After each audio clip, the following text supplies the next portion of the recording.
One quiet evening in Scottsdale, Arizona, Mary Fisher kissed her 2 kids goodnight, never knowing that would be the last time ever. By the next morning, their house was reduced to ashes, and 3 lives were lost so violently, it seemed like the whole world had turned upside down. But the most chilling part of the story was that the man who was supposed to protect them, her husband, was nowhere to be found. This is Red Rum, stories about the true victims of crime. I upload twice, 3, sometimes 4 times a week, so make sure you're subscribed so you never miss an episode. I use news archives, documentary footage and books to research these cases, and so the episodes are accurate to the source material I can find. It was April 2001 and Mary was living a life some people might envy on the surface. She was a devoted wife, a mother of 2 beautiful children, Brittany aged 12 and Bobby Jr. aged 10. They also had a family dog, Blue, and they lived in Scottsdale, Arizona. Mary was known in her neighbourhood as a kind and warm woman. Friends described her as someone who put her family first. That Tuesday seemed like any other day, but Mary and her children's lives were about to take a horrifying turn. Earlier that day, Mary had been going about her everyday routine. On any normal weekday, she might run some errands, do some household chores, do anything else she needed to do that day before waiting for her children to come home from school. Then she would help them with any homework they had before finally preparing a dinner for the family. She probably did notice the tension that was brewing that day. That same tension had been simmering for years. Her husband, Robert William Fisher, was a man of contradictions. He was a devout churchgoer, an avid outdoorsman. He was known to be rigid and controlling, especially with Mary. Their marriage was not perfect, far from it. Friends and family whispered about the cracks in their relationship. Divorce had even been mentioned, but this was a prospect that Robert really despised and probably feared more than anything. Mary and Robert's story began much like any other. It was a chance meeting that seemed quite promising at first. Mary was a bright woman. She was kind-hearted. She really valued family and tradition. She was described as exactly the kind of person you'd want as your friend. Super helpful, really polite, and just really seemed like a proper good egg. Robert, on the other hand, was described as being much quieter and much more difficult to get to know, kind of the polar opposite to Mary. He was deeply rooted in his faith, and he had this really strict upbringing that really didn't leave any kind of movement or room from deviation from societal and religious expectations that were placed upon him. The 2 met whilst they were in their 20s and both living in Arizona. Robert was working as a firefighter, and this was probably quite an attractive thing to Mary. She saw him as a really stable, calm presence. They were things that appealed to Mary, who was looking to start a family. And she found Robert and really did, at least at the beginning of the relationship, believe that he was the person to have a family with and to experience life with. They married in 1987 and seemed to really settle into quite a comfortable life, at least at the start. But as the years passed, cracks began to show. Mary had grown up in a really loving, supportive household, but Robert's childhood was much less stable. His parents had divorced when he was really young, and he just really struggled with that. Those who knew him said he vowed that he was never going to let his marriage end in a divorce, a promise that in the 1980s probably seemed to his friends like quite a normal thing, and in fact seemed as though that statement was really showing how strongly he felt towards Mary and how kind and caring he was towards her, how much he loved her. But this statement actually had nothing to do with Mary.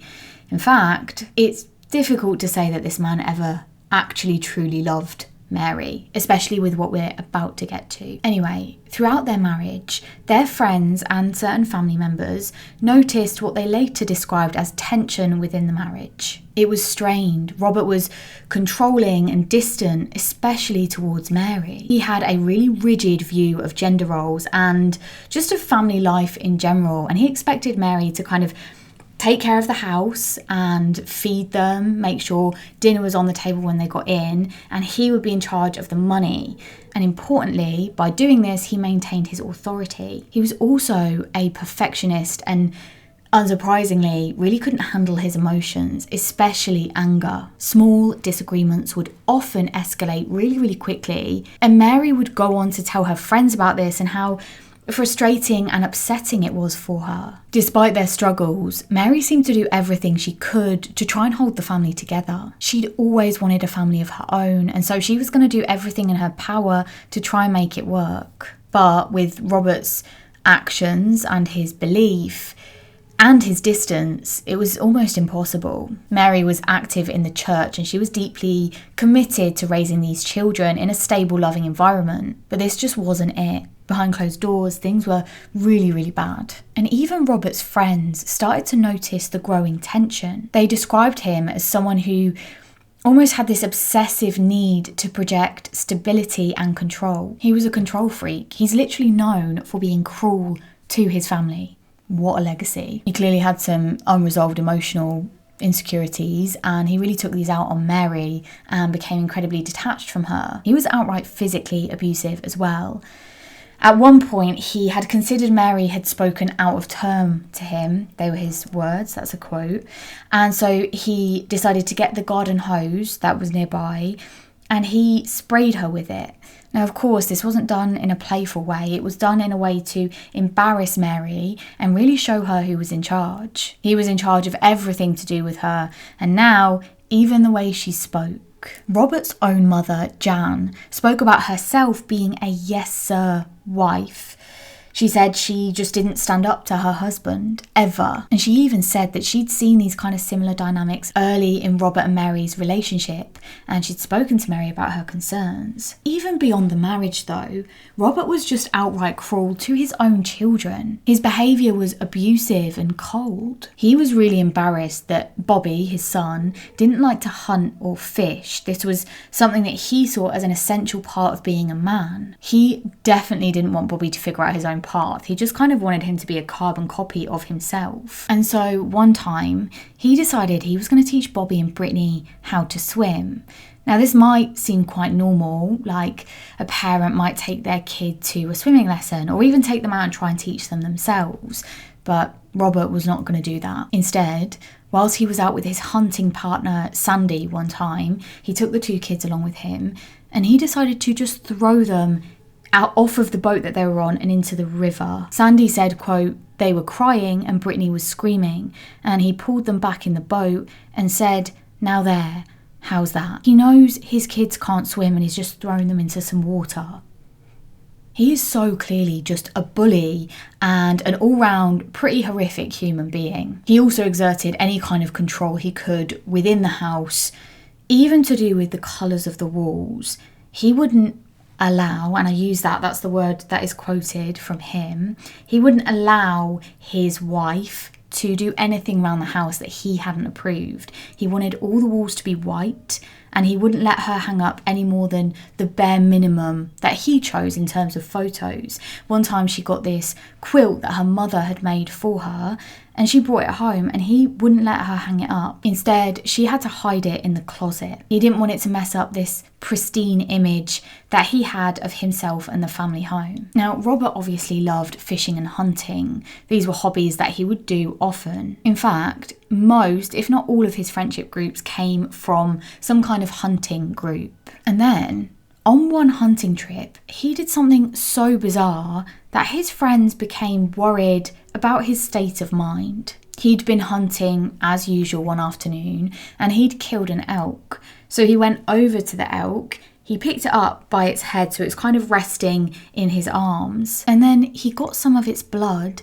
and he started just smearing it all over his face. Then another time, he snuck up behind a family that was just out having a picnic in a local park, and he emptied his gun into the air. There was no real reason for this other than what was speculated, which was for him to cause some kind of fear. This family was just trying to have a wholesome bit of lunch together on a warm summer's afternoon, and Robert decides to plod on along and just try and scare them. What psychotic behaviour. Oh, also another time he claimed that this stray dog had come up to him and attacked his Labrador, and so then he had decided to shoot it dead.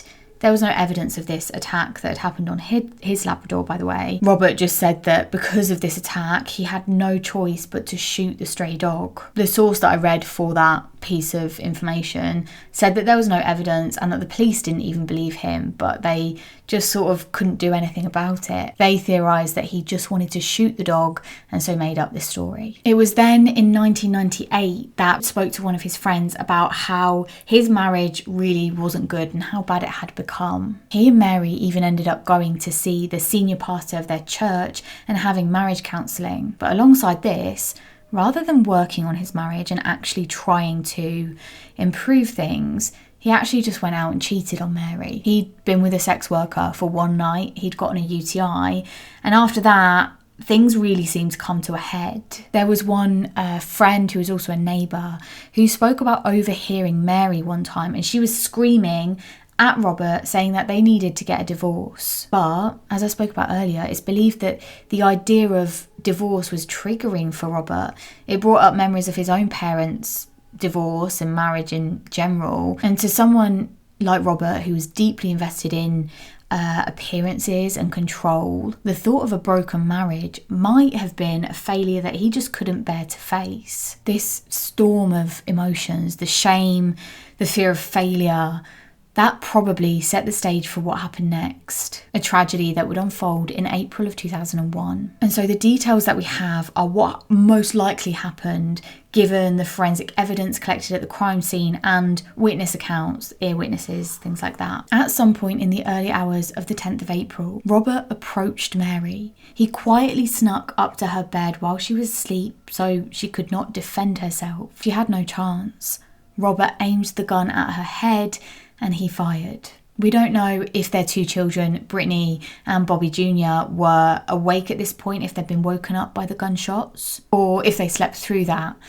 Either way, they did wake up at some point soon after that moment or over the following few minutes. What happened next is that Robert approached his daughter, Brittany. He held her down and then he used a knife to cut her throat. That kind of killing is not only personal, but it's really brutally intimate. You really have to be close to the victim. There's no way you can do that without actually seeing the fear in the person's eyes. He then did the exact same thing to Bobby Jr. before dropping the knife and then proceeding through to the other room to execute the next part of his plan. Oh, and I say plan because that is exactly what it was. None of this was a spur of the moment decision. Robert had calculated every single step he was going to take. And the next step was something he was only able to do because of his training as a firefighter. We don't know exactly why he did this next part. It's pretty clear it was him, though most likely it is that he wanted to destroy any kind of evidence that could point to him. Obviously, didn't really work. But anyway, he decided to cut the gas line into the house. So the house was being filled with this gas. And then he lit a candle, and he knew that if he lit that candle, he would have quite a lot of time. It actually wouldn't cause an explosion until it got all the way down to the bottom. So he'd buy himself about 10 hours of time, of escape time. The next thing we know is that at 8:42 a.m. there was an explosion and flames began to just rip through the house. Remember that the family live in this quiet little neighbourhood in Scottsdale. The only reason I know anything about Scottsdale is because they mention it on Friends one time, and they're specifically talking about the fact that it's like a really lovely place to live. It's where you kind of settle down, I think. So it gives the impression that this really is like a nice little neighbourhood to live in. It's very, very calm, and an explosion or any kind of fire would draw attention. And so that saw neighbours coming out of their houses, coming to see what was going on and if someone needed any help. Thick black smoke was billowing into the sky, and the heat from the fire was so intense that it actually melted some of the cars that were parked nearby. Some of the neighbours did call emergency services, and firefighters arrived soon after. But there wasn't much they could do. Because of the accelerant that had been used, the whole house was in flames. By the end, it was pretty much just a shell of the foundations that was left. Now, because of that candle trick he used to delay the discovery of the bodies, we know he had about 10 hours of escape time ahead of the emergency services arriving. Now, some sources say that he took the family dog Blue with him. Other sources say that that he left him behind and he was found under a car nearby. Either way, he used the SUV to escape, and by all accounts, he just kind of vanished into thin air. It wasn't until 10 days later that Robert's car was finally found. It had been abandoned in an area around 80 miles north of Scottsdale. It was near Payson, Arizona. When the car was found, it was on this isolated stretch of road that you wouldn't just kind of stumble across. You probably had to know it was there. It led to Tonto National Forest. That forest is known for being really difficult to navigate. It's a very dense forest with really difficult terrain. When the car itself was found, it was locked, and inside there was really nothing suspicious. It seemed as though Robert had chosen to pull up, park his car, get out, and then just walk off into the wilderness. What was curious though was that, and a couple of sources reported this, that the family dog Blue was found nearby, just kind of wandering around. It's possible that Robert had taken the dog with him, but then that raises the question, why was the dog walking around and he wasn't found? There was speculation, of course, that once he got out there, he realised he couldn't take care of it, so just kind of let it go. Or it's possible that Robert came to some kind of harm, either intentionally or unintentionally, and then Blue just kind of left, and then that's when he was found. Of course, investigating teams conducted extensive searches of that area, but they came up with nothing. And initially, investigators believed that Robert might have been injured, and so he was just hiding out in the forest somewhere. But as the days turned into weeks and then months, and there was no sign of Robert, that hope turned into frustration. The thing is, Robert did know that area well, and he knew it well enough to understand that it was going to be difficult for authorities to track him down. The vastness of the forest could offer him a chance to kind of disappear, and he might have had the survival experiences to live off the land for quite some time. Despite multiple searches, including helicopter flyovers, ground searches, and just combing through the dense forest over and over again, nothing concrete came from the efforts. I read that this forest is, I think, 3,000 acres. Wait, 3 million. I think, oh my gosh, it's been a long day. 3 million acres large, so there's no way they could search it all, but they did search over and over again, especially near to that spot where Robert's car was found. The final theories about what happened to Robert was that either he died out there in the harsh wilderness, or perhaps he escaped somehow and he managed to create a whole new identity for himself and start living a new life. Despite being added to the FBI's most wanted list in 2002 and over $100,000 reward being offered for his capture, Robert Fisher remains at large. Over the years, there have been sightings, some credible, some not. There have been reports of him in Canada, Mexico, all across the United States, even as far as Europe, but none of these leads have gone to anything useful. And as of today, in 2024, Robert Fisher is still a fugitive at large. Thank you for joining me for today's episode of Red Rum.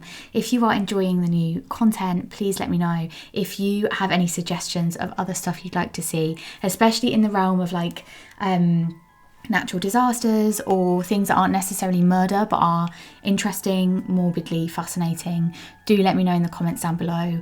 Other than that, I will see you next week for another episode of Red Rum. No, I'll see you in a couple of days. Bye. Okay.